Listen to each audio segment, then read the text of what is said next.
روس اور یوکرین کے درمیان گیس پر پیدا ہونے والے تنازع کے باعث یورپی یونین ثالثی کے لیے درمیان میں آئی۔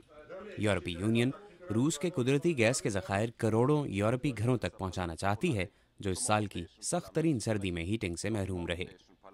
اس تنازع نے یورپ میں اس کے ہمسایہ ممالک پر غصے میں اضافہ کیا۔ یورپی یونین کے ناراض عہدیداروں نے توانائی کی ضروریات پوری کرنے کے لیے روس اور یوکرین دونوں ملکوں کے قابل بھروسہ ہونے پر سوالات اٹھائے ہیں۔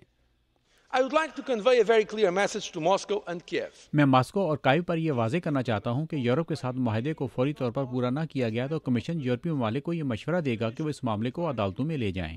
گزشتہ اگست میں روس اور جارجیا کے درمیان ہونے والی مختصر جنگ نے ماسکو اور یورپ کے تعلقات میں تلخی پیدا کی، لیکن بعد میں جب تک روس نے گیس کی فراہمی بند نہیں کی تھی، یورپ ماسکو کے ساتھ تعلقات کو بہتر کرنا چاہتا تھا۔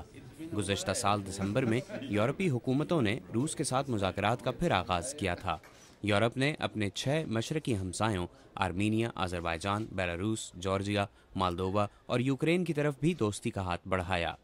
یورپی یونین کا کہنا ہے کہ وہ ان معاہدوں کے ذریعے خطے میں بہتر طرز حکومت اور استحکام کو فروغ دینا چاہتی تھی اور خطے میں اپنا اثر و رسوخ بڑھانے کی کوشش نہیں کر رہی تھی۔ مگر جارجیا کے نائب وزیر اعظم جارجی برمیتزے کا کہنا ہے کہ یورپ کے اثر و رسوخ کی ضرورت ہے۔